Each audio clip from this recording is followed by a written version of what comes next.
महाराष्ट्रातल्या शेतकऱ्याला अंदाज देणार आहे। राज्यामध्ये आज 15, 16, 17, 18 दररोज वेगवेगळ्या भागात सरी येणार आहेत, म्हणून हा अंदाज लक्षात घ्यायचा।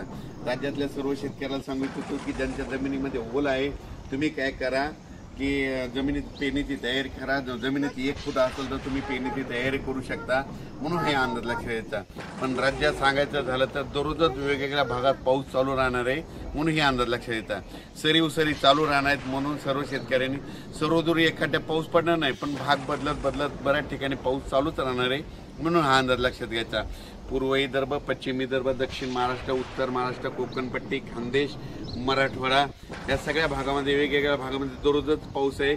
एकदम पाऊस काय उघडणार नाही, त्याच्यामुळे काही चिंता करायची गरज नाही, म्हणून पेरलेला देखील तुमचा उगवणारच आहे, म्हणून हा अंदाज लक्षात घ्यायचा। माझी शेतकऱ्याला विनंती, विजा कडकडत असताना झाडाखाली थांबत जाऊ नका, आंब्याच्या झाडाखाली थांबत जाऊ नका, लिंबाच्या झाडाखाली थांबत जाऊ नका, नारळाच्या उंच झाडाखाली थांबत जाऊ नका, पाण्याच्या टाकीखाली थांबत जाऊ नका, मोबाईल टावरला हात लावून उभा राहू नका, लोखंडी पोलच्या बाजूला उभा राहू नका।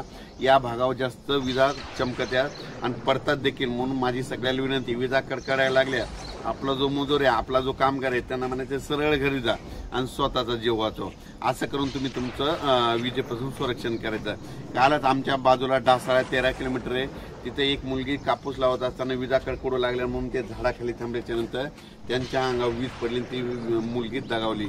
म्हणून माझी तुम्हाला विनंती आहे की विजा कडकडत असताना झाडाखाली थांबत जाऊ नका, वाटल्यास घर जवळ करा आणि स्वतःचा जीव वाचवा। धन्यवाद। आणि आणखीन एक महत्वाचं सांगतो की 15 मे ते 30 मे दरम्यान, समजा ही वांजोळ गाव आहे, याच्या बाजूला मंठा आहे बघा, तर वांजोळ्याला पाऊस पडला 15 मे ते 30 मे दरम्यान पुनर्वसन, आणि तिकडे जर नाही पडला तर येणाऱ्या पावसाळ्यामध्ये इथं दररोज येत आहे, पण त्या गावाला जातच नाही, अशी परिस्थिती दरवर्षी होते। म्हणून तुम्ही तुमचं लक्षात घ्यायचं, 15 मे ते 30 मे दरम्यान तुमच्या बाजूच्या गावाला जास्त पाऊस पडला ना, त्या गावाला जास्तच पडणार, आणि तुमच्या गावाला कमी पडला की तुम्हाला दरवेळेस सोडून देणार, म्हणून हे लक्षात घ्यायचं। मग तुम्हाला फक्त मोजकाच पाऊस पडतो, मग तुम्हाला पाऊस कधी येणार तर तुम्हाला 20 सप्टेंबर नंतर जास्त पाऊस पडतो, भाग बदलून पाऊस आल्याच्या नंतर, म्हणून हे लक्षात घ्यायचं। म्हणून सर्वांना सांगू इच्छितो की आपण आपल्या पेरणीचा निर्णय स्वतः घ्यावा। धन्यवाद।